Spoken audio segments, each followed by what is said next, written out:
मेरे प्यारे देशवासियों, पिछले दिनों मुझे वियतनाम के बहुत से लोगों ने विभिन्न माध्यमों से अपने संदेश भेजे। इन संदेशों की हर पंक्ति में श्रद्धा थी, आत्मीयता थी। उनकी भावनाएं मन को छूने वाली थी। वो लोग भगवान बुद्ध के पवित्र अवशेषों, रेलिक्स के दर्शन कराने के लिए भारत के प्रति अपना आभार प्रकट कर रहे थे। उनके शब्दों में जो भाव थे वो किसी औपचारिक धन्यवाद से बढ़कर थे। साथियों, मूल रूप से भगवान बुद्ध के इन पवित्र अवशेषों की खोज आंध्र प्रदेश में पालनाडु जिले के नागार्जुन कोंडा में हुई थी। इस जगह का बौद्ध धर्म से गहरा नाता रहा है। कहा जाता है कि कभी इस स्थान पर श्रीलंका और चीन सहित दूर दूर के लोग आते थे। साथियों, पिछले महीने भगवान बुद्ध के इन पवित्र अवशेषों को भारत से वियतनाम ले जाया गया था। वहां के 9 अलग अलग स्थानों पर इन्हें जनता के दर्शन के लिए रखा गया। भारत की पहल एक तरह से वियतनाम के लिए राष्ट्रीय उत्सव बन गई। आप कल्पना कर सकते हैं, करीब 10 करोड़ लोगों की आबादी वाले वियतनाम में 1.5 करोड़ से ज्यादा लोगों ने भगवान बुद्ध के पवित्र अवशेषों के दर्शन किए। सोशल मीडिया पर जो तस्वीरें और वीडियो मैंने देखे, उन्होंने ये एहसास कराया कि श्रद्धा की कोई सीमा नहीं होती। बारिश हो, तेज धूप हो, लोग घंटों कतारों में खड़े रहे। बच्चे, बुजुर्ग, दिव्यांगजन सभी भाव विभोर थे। वियतनाम के राष्ट्रपति, उप प्रधानमंत्री, वरिष्ठ मंत्री, हर कोई नतमस्तक था। इस यात्रा के प्रति वहां के लोगों में सम्मान का भाव इतना गहरा था कि वियतनाम सरकार ने इसे 12 दिन के लिए और आगे बढ़ाने का आग्रह किया था और इसे भारत ने सहर्ष स्वीकार कर लिया। साथियों, भगवान बुद्ध के विचारों में वो शक्ति है जो देशों, संस्कृतियों और लोगों को एक सूत्र में बांधती है। इससे पहले भगवान बुद्ध के पवित्र अवशेष थाईलैंड और मंगोलिया ले जाए गए थे और वहां भी श्रद्धा का यही भाव देखा गया। मेरा आप सभी से भी आग्रह है कि अपने राज्य के बौद्ध स्थलों की यात्रा अवश्य करें। एक आध्यात्मिक अनुभव होगा, साथ ही हमारी सांस्कृतिक विरासत से जुड़ने का एक सुंदर अवसर भी बनेगा। मेरे प्यारे देशवासियों, इस महीने हम सब ने विश्व पर्यावरण दिवस मनाया। मुझे आपके हजारों संदेश मिले।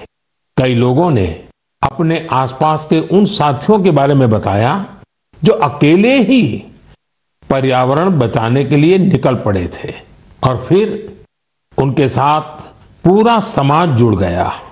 सबका यही योगदान हमारी धरती के लिए बड़ी ताकत बन रहा है। पुणे के श्री रमेश खरमाले जी, उनके कार्यों को जानकर आपको बहुत प्रेरणा मिलेगी। जब हफ्ते के अंत में लोग आराम करते हैं तो रमेश जी और उनका परिवार कुदाल और फावड़ा लेकर निकल पड़ते हैं। जानते हैं कहां? जुन्नर की पहाड़ियों की ओर। धूप हो या ऊंची चढ़ाई, उनके कदम रुकते नहीं।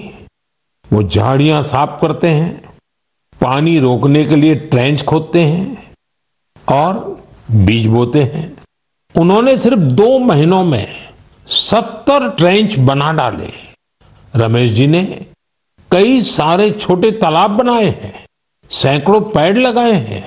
वो एक ऑक्सीजन पार्क भी बनवा रहे हैं। नतीजा ये हुआ कि यहां अब पक्षी लौटने लगे हैं, वन्य जीवन को नई सांसें मिल रही हैं। साथियों, पर्यावरण के लिए एक और सुंदर पहल देखने को मिली है गुजरात के अहमदाबाद शहर में। यहां नगर निगम ने मिशन फॉर मिलियन ट्रीज अभियान शुरू किया है। लक्ष्य है लाखों पेड़ लगाना। इस अभियान की एक खास बात है सिंदूर वन। यह वन ऑपरेशन सिंदूर के वीरों को समर्पित है। सिंदूर के पौधे उन बहादुरों की याद में लगाए जा रहे हैं जिन्होंने देश के लिए सब कुछ समर्पित कर दिया। यहाँ एक और अभियान को नई गति दी जा रही है, एक पेड़ मां के नाम। इस अभियान के तहत देश में करोड़ों पेड़ लगाए जा चुके हैं। आप भी अपने आपके गांव या शहर में चल रहे ऐसे अभियान में जरूर हिस्सा लीजिए। पेड़ लगाइए, पानी बचाइए, धरती की सेवा कीजिए, क्योंकि जब हम प्रकृति को बचाते हैं तो असल में हम अपनी आने वाली पीढ़ियों को सुरक्षित करते हैं। साथियों, महाराष्ट्र के एक गांव ने भी बड़ी शानदार मिसाल पेश की है। छत्रपति संभाजीनगर जिले की ग्राम पंचायत है पाटोदा। ये कार्बन न्यूट्रल गांव पंचायत है। इस गांव में कोई अपने घर के बाहर कचरा नहीं फेंकता। हर घर से कचरा इकट्ठा करने की पूरी व्यवस्था है। यहाँ गंदे पानी का ट्रीटमेंट भी होता है। बिना साफ किए कोई पानी नदी में नहीं जाता। यहाँ उपलों से अंतिम संस्कार होता है और उस राख से दिवंगत के नाम पर पौधा लगाया जाता है।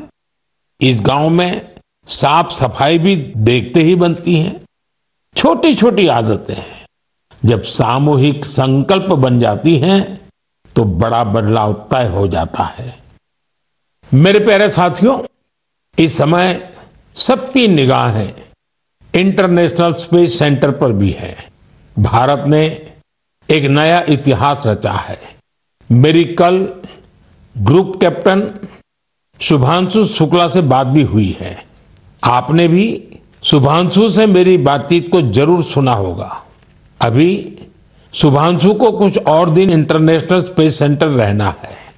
हम मिशंस के बारे में और बातें करेंगे, लेकिन मन की बात के अगले एपिसोड में।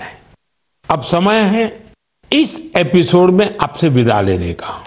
लेकिन साथियों, जाते जाते मैं आपको एक खास दिन की याद दिलाना चाहता हूं। 1 जुलाई, परसों, यानी 1 जुलाई को हम 2 बेहद महत्वपूर्ण प्रोफेशंस का सम्मान करते हैं, डॉक्टर्स और सीए। ये दोनों ही समाज के ऐसे स्तंभ हैं जो हमारी जिंदगी को बेहतर बनाते हैं। डॉक्टर हमारे स्वास्थ्य के रक्षक हैं और सीए चार्टर्ड अकाउंटेंट आर्थिक जीवन के मार्गदर्शक हैं। मेरी सभी डॉक्टर्स और चार्टर्ड अकाउंटेंट्स को ढेर सारी शुभकामनाएं। साथियों, आपके सुझावों का मुझे हमेशा इंतजार रहता है। मन की बात का अगला एपिसोड आपके इन्हीं सुझावों से और समृद्ध होगा। फिर मुलाकात होगी नई बातों के साथ, नई प्रेरणाओं के साथ, देशवासियों की नई उपलब्धियों के साथ। बहुत बहुत धन्यवाद। नमस्कार।